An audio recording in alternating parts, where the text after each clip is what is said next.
The Trump administration is expected to unveil new sanctions against Russia today. They would be the administration's third round of sanctions against Russia in about a month. They are expected to target Russian companies that supplied equipment to Syria and helped the regime allegedly use chemical weapons. This follows weekend missile strikes by U.S., British, and French forces on what the Pentagon says were 3 chemical weapons facilities.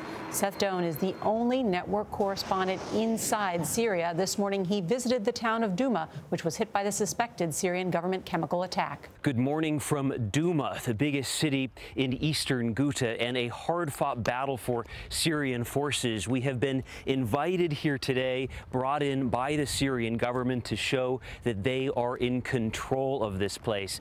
This was a very important, significant battle for Syrian forces because this is the biggest town in a suburb of Damascus, and controlling this place means controlling more of the capital city for President Bashar al-Assad and his forces. Just looking around, you can see what a hard battle this was. Completely destroyed buildings where you're missing entire walls. You can see cars that have been on fire. You can see the effects of where artillery shells had hit. Unbelievably, we're also seeing many civilians who have stayed here and are trying to pick up the pieces.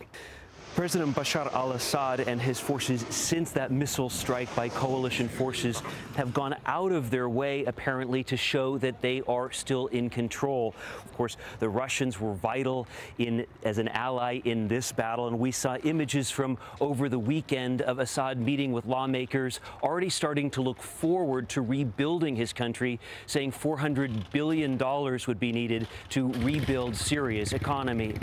For CBS This Morning, I'm Seth Doane in Douma.